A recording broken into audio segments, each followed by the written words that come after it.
How's it going, everybody? This is a Bullet Brawl Thursday. What in the world is a Bullet Brawl? Well, you're about to find out. That's on every Thursday from this point forward on Chess.com's YouTube channel.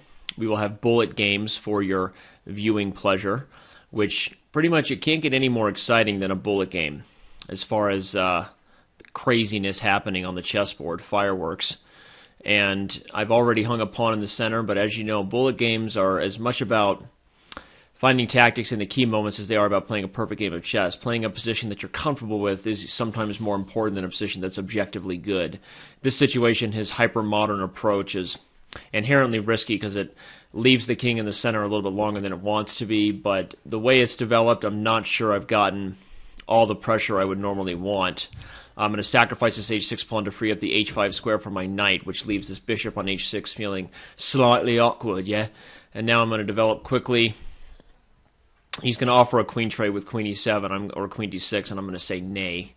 Nay to that. Okay, he doesn't want to give up. All right, I'll trade and kick the knight, and now potentially complete my development. He still has issues untangling over here on the king side. f6 allows the tactic. I take, followed by taking there. The g5 pawn falls. We're about to rock his world like a little country girl. I'm going to back this thing up like Juvie, put the bishop on d3 and target the h7 pawn. He has 19 seconds. I have 35 seconds. That's a smackdown in your face. All right, we're going to do it again because the whole idea of a Bullet Brawl Thursday is we're going to play between 2 to 3 bullet games, focus more on the excitement of the game than on the analysis afterwards and whether it was a perfect thing. The perfection of it is that it's flawed. Anyway, so now we have a Smith-Morra gambit. I'll take that thing for kicks and giggles because I like pawns. And now I have my own little system I like to play against the Smith-Morra, which is inherently risky. It's a slow-developing system, but it has its perks, mainly the knight on g6 guards f4 and e5, which stops this bishop from developing to those squares. I meet e5 with d5, keeping the counterplay limited as far as his bishop on b3 being out of play. Now I'm going to develop the queen side, and he's going to take on d5 with a little sack town. Interesting. I have to be obviously very careful here. The position is blowing up.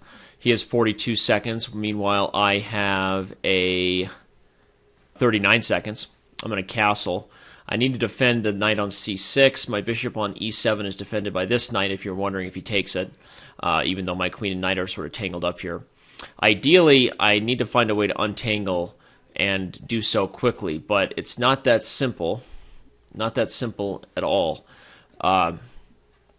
Because my knight on c6 is pinned. But the more I can get this sort of counterplay that's happening now over here on the king side, the better I feel. The better I feel about this whole process. I'd like to find a way to win more material. I played rook takes f3 with the intention of picking up this bishop here on g5. I removed the defender. It allows e7 check, which I didn't really have the time to calculate. But apparently he didn't want to calculate it either. I'm okay with that. I do feel more confident now that I can defend this position. I'm going to pick up the problem is I only have 12 seconds. That's the issue. That's why he's playing fast. So it's time for a little pre-move action, perhaps. I need to play quickly and how, as they say. Play quickly and how. I'm going to do so pre-moving style. I know he's going to take, but I'm going to shake and bake Holmes, and I helped. Shake and bake. He only has 2 seconds. Meanwhile, I only have 6 seconds. Who knows what's going to happen here? All right, he pre-moved the queen, and I knew that I could take it. That helped me. And I won. With 5 seconds left, he flagged. Okay, well, unfortunately, the main point of this is to see the times as they run down the stretch.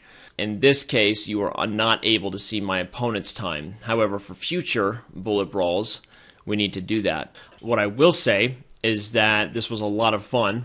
Managed to go 2-0 on the first bullet brawl ever. You can look forward to this every Thursday. Let us know if you like it or if you prefer the live sessions. The slower version's a little bit better. I hope you're enjoying the videos here on Chess.com's YouTube channel, and we'll see you around on the main site.